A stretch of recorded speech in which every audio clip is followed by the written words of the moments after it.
자, 1학년 친구들 반갑습니다. 오늘 할 거는요, 이제 법 적용, 그리고 법을 어떻게 해석하는지에 대한 이야기예요. 여러분 활동지 한번 참고해서 같이 봐주면 좋겠습니다. 우리 그런 얘기 있죠. 3단 논법이라고 해서 뭐 논리적으로 우리가 이야기할 때 뭐 대전제, 소전제, 결론 뭐 이렇게 뭐 진행을 하는데 뭐 이런 경우가 있잖아요. 사람은 어떻게 돼요? 모든 사람은 결국에는 죽죠. 이거는 변하지 않는 큰 진리죠. 이런 것도 대전제라 그래요. 근데 어떤 소크라테스라는 어떤 거가 사람이 있었어요. 소크라테스는 이 사람은 사람이죠. 그것도 하나의 이 변하지 않는 작은 전제예요. 이 사람 안에 있는 그렇죠? 그렇다면 이제 소크라테스는 결국 어떻게 되겠어요? 모든 사람은 죽는다는 이 진리 안에서 벗어날 수 없겠죠. 결국은 소크라테스도 죽는다. 이런 세 가지 결론이 나타나게 돼요. 즉 모든 사람은 죽는다. 소크라테스는 사람이다. 소크라테스는 죽는다. 라는 이런 대전제, 소전제, 결론에 이런 논리적인 3단 논법이 이제 펼쳐지긴 하는데요. 이제 법에서는 이게 약간 순서가 달라요.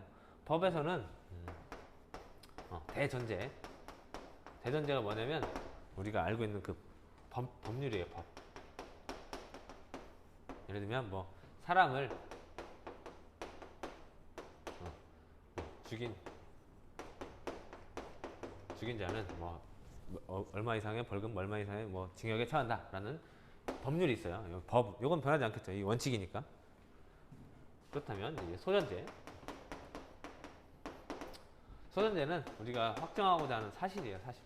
A가 B를 뭐 죽였다. 이건 변하지 않는 사실이 되겠죠. 그렇다면 이제 요 사실을 보고 우리가 이제 판결을 내려야 되잖아요. 이게 결론.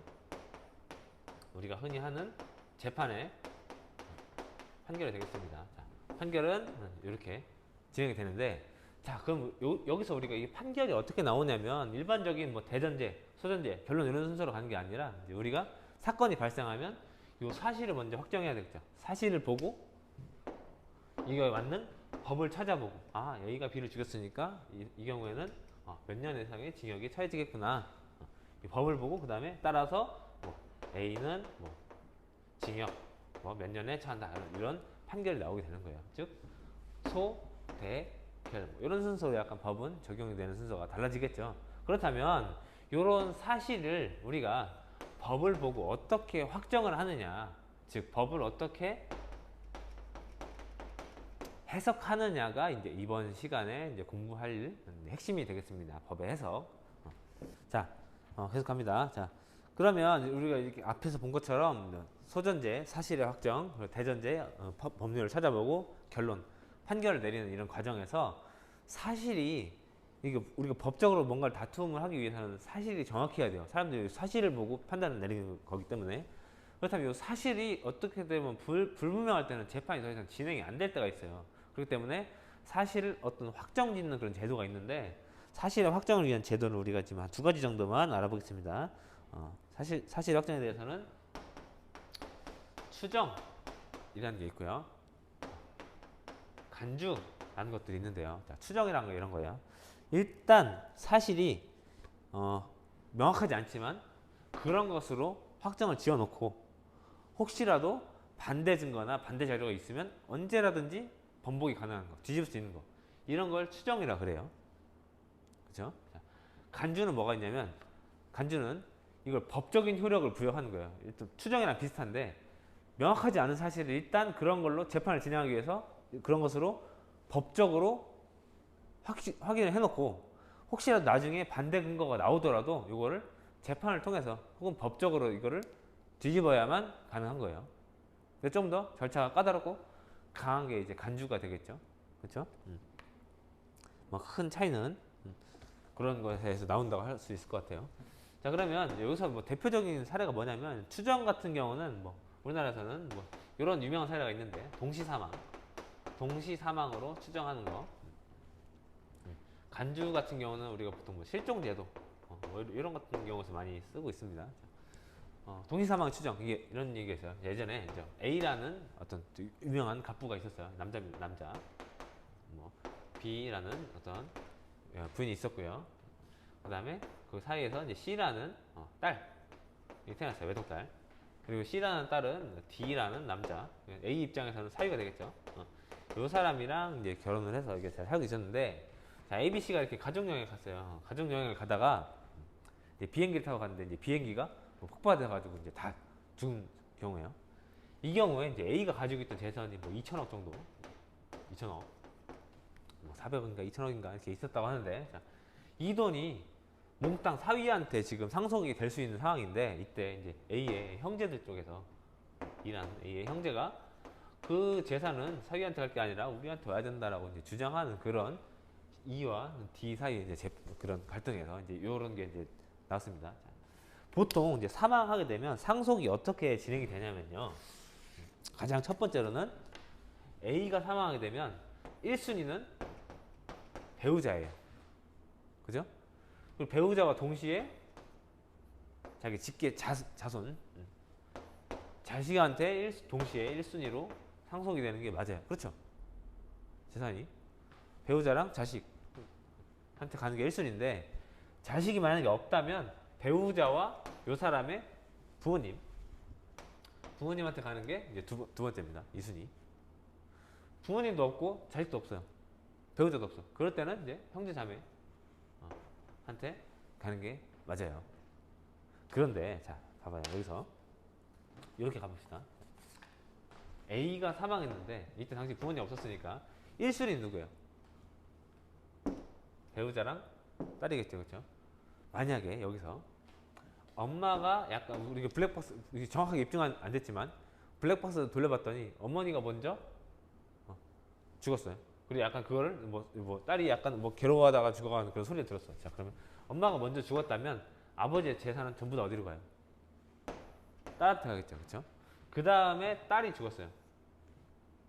아버지가 죽고, 자, 가장 먼저 아버지가 죽고, 그다음 어머니가 죽고, 딸이 죽었다면 이 재산은 이렇게 해가지고 딸이 전부 다 상속받는 거잖아요. 그렇죠?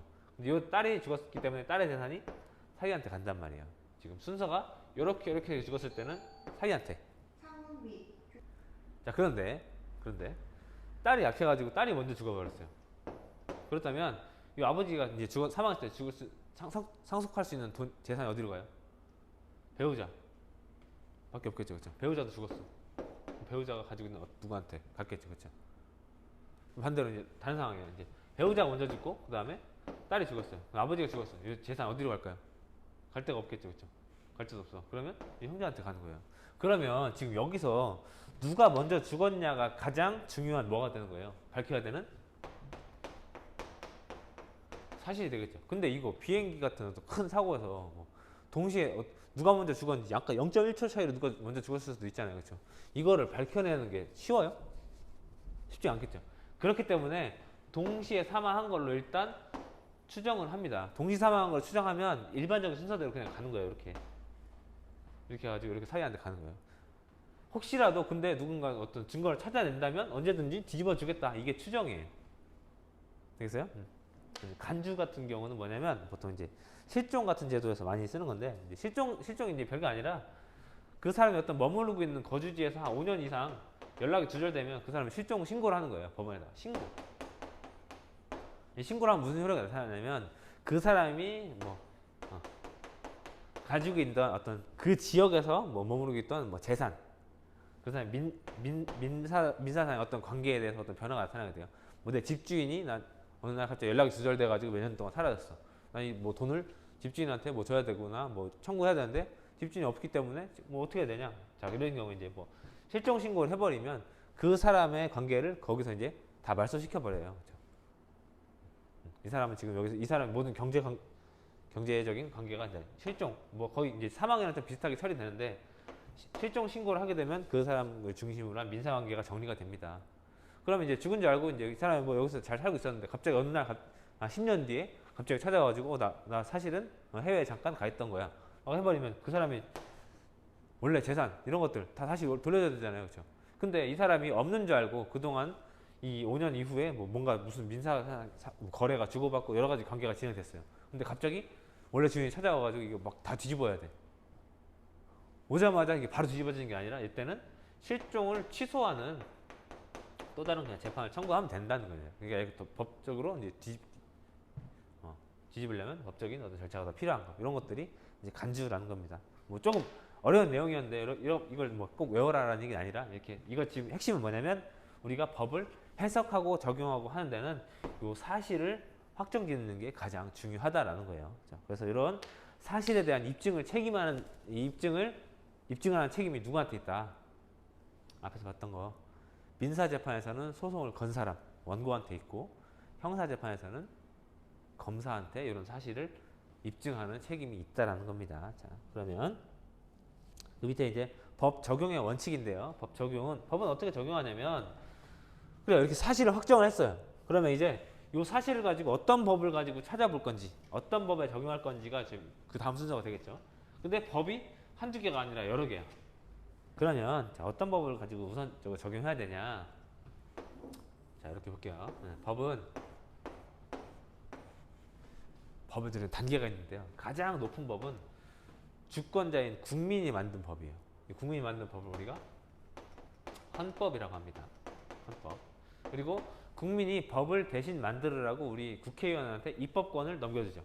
국회의원들이 만든 법을, 입법부에서 만든 법을 우리가 법률이라고 하고요. 그 법률을 바탕으로 실제 일을 하기 위해서 또 다른 규칙이나 이런 행정 수칙들을 만들어내는데, 그런 것들을 우리가 행정부에서 만든 명령이라 그래요. 뭐 대통령, 뭐 총리, 뭐 각 부의 장관 이런 사람들이 만든 거, 그죠? 이런 것들. 그 밑에 이제 각 지방 자치단체에서 만든 지방 자치단체에서 만든 뭐 조례라든지 규칙 이런 것도 있는데, 즉 가장 센 건 요거예요. 헌법. 국민이 만들었으니까, 그죠? 그다음에 원래 법을 만들어야 되는 입법기관이 만드는 거. 그다음에 그 법을 바탕으로 다시 갑니다. 주권자인 국민이 만든 법이 가장 높은 법이고요. 법을 원래 만드는 법 전문가들인 국회의원들, 입법기관이 만든 것들이 법률, 그 다음 그 밑에 있는 것들이 이제 명령, 이런 순서인데, 자, 예를 들면 이런 거예요. 자, 요 어떤 법에서는 A라는 행위를 하지 말라고 금지시켜놨어요. 근데 실제로 이게 정부에서 이거 집행하다가 A라는 행위를 하는 뭔가 명령을 만들어 버렸어요. 즉 뭐 교육기본법에서는 이렇게 하지 말라라고 했는데, 그 밑에 교육부 장관령에서는 그걸 할 수 있게 해놨어. 그러면 이 두 개가 부딪히잖아요, 그렇죠? 이럴 경우는 어떤 게 더 우선일까요, 그렇죠? 요거 더 상위 단계에 있는 법이 더 권한이 세다는 거예요, 그렇죠? 이런 거, 이 두 개가 부딪힐 때 뭐가 우선이냐? 더 위에 있는 상위법이 먼저 적용돼야 된다. 이게 상위법 우선의 원칙입니다. 이게. 자, 두 번째로는 이런 경우가 있어요. 똑같이 법률이긴 한데, 사람이 어떤 뭐 주택을 구입을 해야 돼요. 주택 구입할 때 A라는 사람이랑 B라는 사람이 서로 의사가 일치하면 그냥 서로 사고파할 수 있는 거죠. 그런 것들, 민사관계를 서로 규정하는 이런 법들을 뭐라고 하냐면 우리가 민법이라고 그래요. 서로 개인들끼리 계약을 자유롭게 할 수 있다라는 것들, 이런 거 민법. 근데 그렇게 하다 보니까 주택을 뭐 가진 사람을 갑, 사는 사람을 뭐 을이라고 한다면, 갑이 을한테 갑질을 하는 경우 있잖아요. 갑자기 뭐 어느 날 갑자기 전세금을 확 올려버린다든지 나가라고 한다든지 이렇게.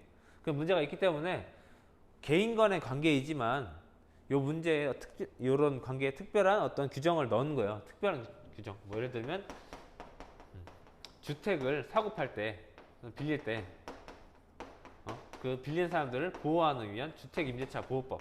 이런 같은 경우는 똑같은 개인 관계지만 여기 주택에 대해서는 조금 더 특별하게 다루겠다는 얘기예요, 그렇죠? 이 두 가지가 부딪힐 때 뭐가 우선해야 되냐? 이 둘 다 법이에요. 똑같은 레벨이야, 법률이야. 뭐가 우선해야 될까? 민법에서 발생하는 일반적인 것만 규정해놓은 문제가 해결이 안 되기 때문에 특별한 법을 만든 거잖아요, 그렇죠? 요게 우선시 돼야 된다. 그게 뭐냐면 이제 특별법이 일반법보다 우선해야 된다는 특별법 우선의 원칙입니다. 자, 그럼 마지막으로 하나 남았죠? 신법 우선의 원칙. 신법 우선의 원칙은 이런 거예요.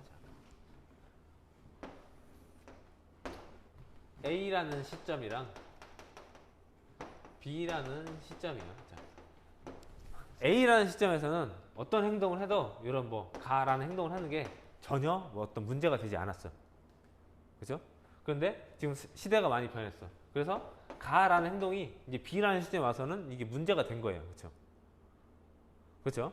그러면 똑같은 A라는 시기에도 어떤 법이 있었을 것이고요. B라는 시기에도 어떤 법이 있었는데 요 법에 따르면 지금 문제가 되기 때문에 이 사람은 유죄야. 근데 요 법에 따르면 무죄야. 이럴 경우에 어떤 법을 적용하는 게 더 맞냐? 자, 이럴 경우에는 새로 생긴 법이 과거보다 조금 더 진보한 법이고 어떤 문제에 대한 합의에 대해서 해결하기 위해서 등장한 법이기 때문에 새로 생긴 법을 과거의 법보다 더 우선해서 적용해야 된다. 이게 신법 우선의 원칙이다. 이런 것들입니다. 여러분 지금 선생님이 3개 얘기했는데요. 자, 상위법 우선의 원칙, 특별법 우선의 원칙, 신법 우선의 원칙 이런 3가지를 얘기했습니다. 법을 적용할 때, 그렇죠? 그다음 뭐 거기 라 하는데요. 이제 뭐 요거는 형법에만 적용되는 건데 새로 만든 법을 가지고 과거에 적용하지 말란 얘기예요. 즉 이게 무슨 얘기냐면 자 어떤 법이 있어요. 근데 특정한 시점에서 이게 법이 만들어졌어. 그래서 어떤 가라는 행동은 하면 안 된다고 이제 형법에다 규정을 해놨어요. 근데 가라는 행동은 예전에는 전혀 범죄가 되는 문제가 되는 행동이 아니었어. 근데 사람이 지금 만들어진 법을 가지고 옛날에 있었던 일을 되찾아가지고 이제 유죄를 만들려 버리는 거 이런 거. 지금 법을 과거에다가 소급 되돌려서 적용하면 안 된다는 거. 이게 형법에서는 법률 또는 형벌, 불, 소급시키지 않는다는 이런 원칙이 적용되기도 합니다. 자, 즉 우리가 지금 가나다라 여러 가지 지금 봤는데 이게 뭐냐면 이제 법을 적용할 때는 뭐 이런 원칙에 의해서 적용해보고 그걸 바탕으로 사실을 이 확정된 사실을 바탕으로 판결을 내린다는 거예요. 지금 우리가 오늘 시간에는 법의 해석과 적용에 대해서 한번 공부를 해봤는데요. 자, 앞에서 법은 일반적으로 사실을 가지고 법률을 들여다보고 결론을 내리는데 요 사실을 확정 지을 때는 사실이 명확하지 않을 때는 입증하기 위해서 뭐 추정 또는 간주라는 제도를 활용하기도 한다라는 거. 그렇게 확정된 사실을 바탕으로 법조문을 들여다볼 때 서로 충돌하는 법이나 이런 게 나타날 때는 상위법을 우선으로 보고 특별법을 우선으로 보고 새로 나온 법을 우선으로 본다. 그리고 지금 만든 법 가지고 옛날 행위에 되돌려 가지고 불이익을 주면 안 된다. 이런 것들이 이제 일반적으로 우리가 법을 해석할 때 원칙이 되겠습니다. 자, 그러면 우리가 지금 거의 대부분 이제 재판하기 위한 준비를 거의 다 마쳤어요. 그러면 다음 시간에는 우리가 앞에서 얘기하기로 했었던 민사재판, 형사재판 어떤 사례를 하나 가져와 가지고 여러분들이 직접 한번 판결을 해보는 그런 시간을 가져볼 겁니다. 자, 그러면 여러분들 다음 시간에 우리 만나도록 할게요.